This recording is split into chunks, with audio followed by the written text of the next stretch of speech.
ណាស្រស់ត្រានត្រើយពេលរៀបការហើយមិនអូនព្រួយចិត្តទូបីលើនេះបងផឹកមែនពិតតែបងចេះគិតពីអនាគតស្រីសូមអូនកុំខ្លាចណាស្រស់ពូមិត្តទូបីបងផឹកក៏គិតពីស្រីបងផឹកបងដឹងណាស្រស់ពីស្រីផឹកឲ្យវៃក៏បងចេះធ្វើការងារស្រាធ្ងន់ណាស្រស់នេះមុលការងារស្រាធ្ងន់ណាស្រស់នេះមុលបងមិនតចេះធ្វើទាំងអស់បងធ្វើទាំងអស់ថា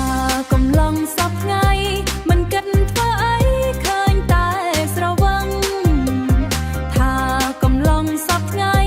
មិនក៏ធ្វើអីឃើញតែស្រវឹងអើយនាងថាតាមតែខឹងឃើញតែស្រវឹងមិនលួចថ្ងៃណាងាយឡើងគេទៅធ្វើការខុសពីបងណាទៅអបស្រាបាត់ហើយថាកំឡុងសប្ថ្ងៃមិនទាន់ចេះអីចង់បានប្រពន្ធថា